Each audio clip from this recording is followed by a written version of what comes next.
តោះថ្ងៃនេះយើងមកធ្វើបាយស្រូបសាច់ជ្រូកជាមួយនឹងពងទាក្រឡុកអញ្ចឹងរបៀបធ្វើគឺมันពិបាកទេតែគ្រាន់តែចំណាយពេលរៀងយូរបន្តិច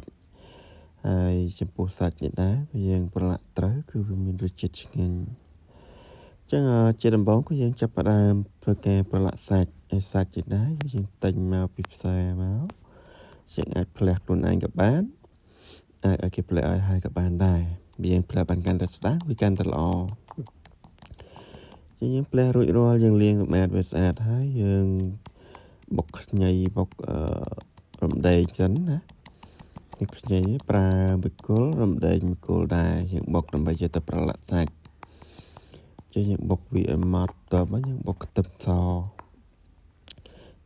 ដែរប្រើ5-6កំពឹសទៅតទៅបុករួចយើងយកខ្ទឹមសនេះយកមកលាយនៅក្នុងសាច់ហ្នឹងតើមកដាក់ប៊ីចេងហើយស្ករចំពោះប៊ីចេងស្ករនេះដែរយើងប្រើតាមចំណូលចិត្តតែ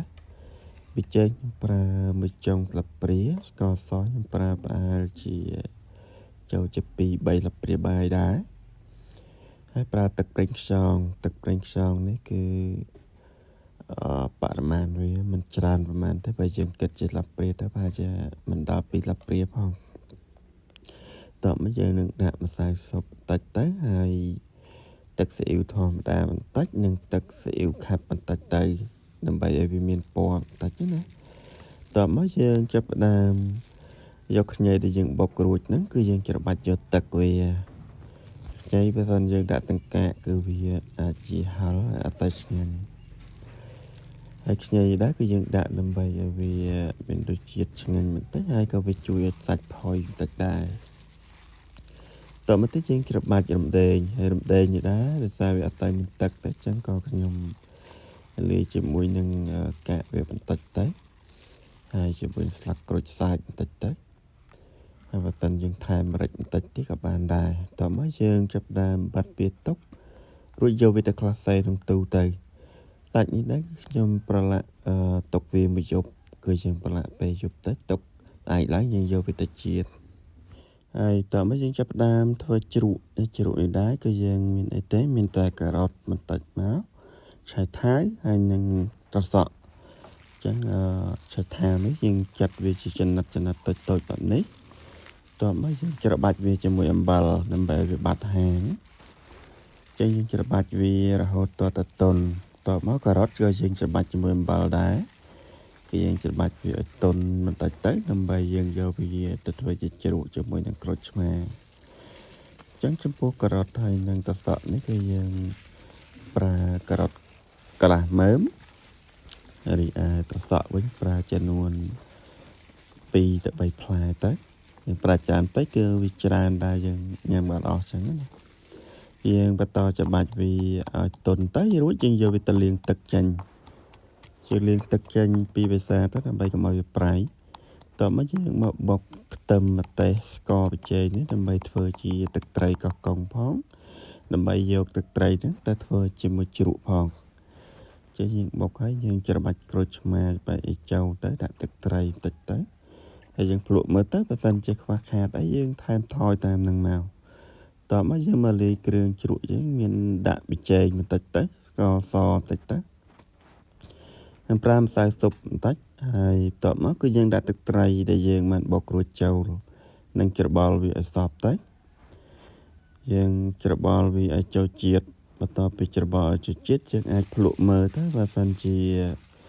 វាស្ទើរជូរយើងអាចថែមក្រូចឆ្មាទៅហើយបើសិនជាវាសាបយើងអាចថែមទឹកត្រីដែលយើងបុកបន្ថែមឬក៏ចង់បានផ្អែមបន្តិចយើងអាចថែមស្ករបន្តិចទៅហើយជ្រក់នេះយើងធ្វើភ្លាមហូបភ្លាមអញ្ចឹងយើងប្រើក្រូចឆ្មាទៅហើយយើងកុំច្បាច់ក្រូចច្រើនពេកជៀសវាកុំឲ្យវាជូរតោះមកយើងយកសាច់ដែលយើងប្រឡាក់ពីយប់រួចហ្នឹងយកមកចៀនវាមកអញ្ចឹងសាច់ហ្នឹងយើងដាក់តែប្រេងឆាបន្តិចតោះមកយើងដាក់សាច់ចូលចៀនហើយយើងប្រើទឹកបន្ថែមដើម្បីឲ្យវាឆាប់ផុយយើងចាក់ទឹកទៅយើងចៀនជាមួយទឹកគឺយើងទុកវាបែបនេះដើម្បីឲ្យវាចូលជាតិល្អណាហើយយើងចៀនរហូតតទៅវារីងទឹកទៅវាមានសភាពបែបហ្នឹង ចារសជាតិសាច់គឺវាឆ្ងាញ់ដែរដោយសារតែជាតិទាំងអស់ហ្នឹងគឺវាបានចូលទៅក្នុងសាច់ហើយចាំបន្តមកទៀតគឺយើងចាប់ផ្ដើមចិញ្ច្រាំសាច់ជ្រូកដើម្បីយកទៅធ្វើទឹកខ្លាញ់សម្រាប់ស្រូបជាមួយបាយចំពោះ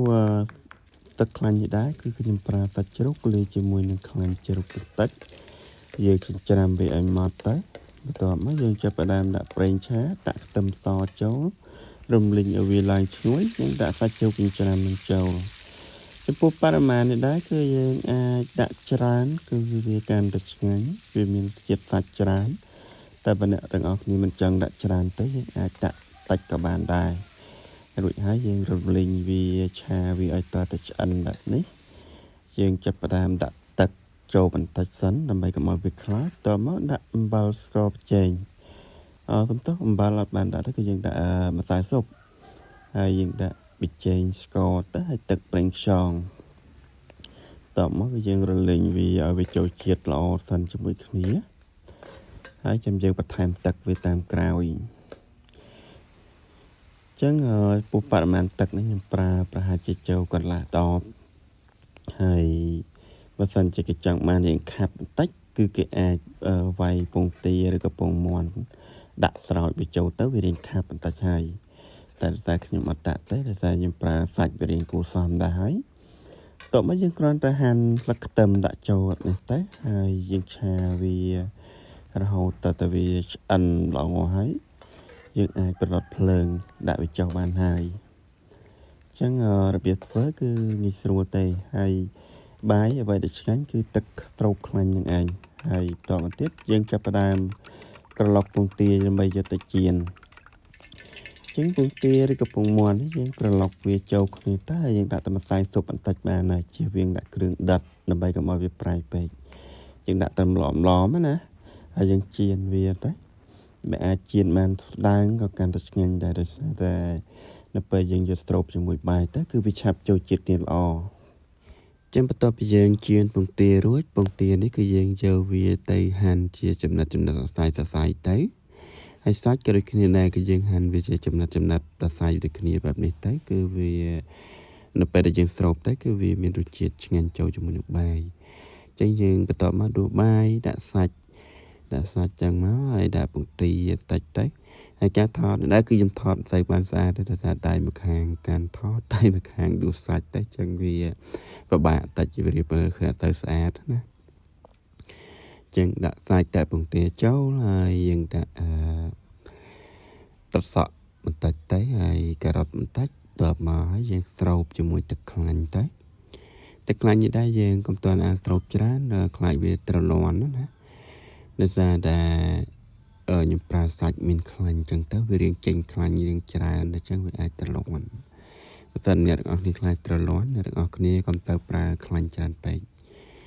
តោះមកយើងដាក់ជ្រក់បន្តិចមកហើយទឹកត្រីដែលយើងបុករួចស្រូបពីលើបន្តិចទៅហើយយើងភ្លក់មិនសិនទៅបើសិនយើងមិនតាន់អាចស្រូបទឹកត្រីក៏បានដែរខ្លាចវាប្រៃពេកដោយសារតែយើងបានប្រឡាក់គ្រឿងវារៀងដិតហើយយើងខ្លាចវាប្រៃពេក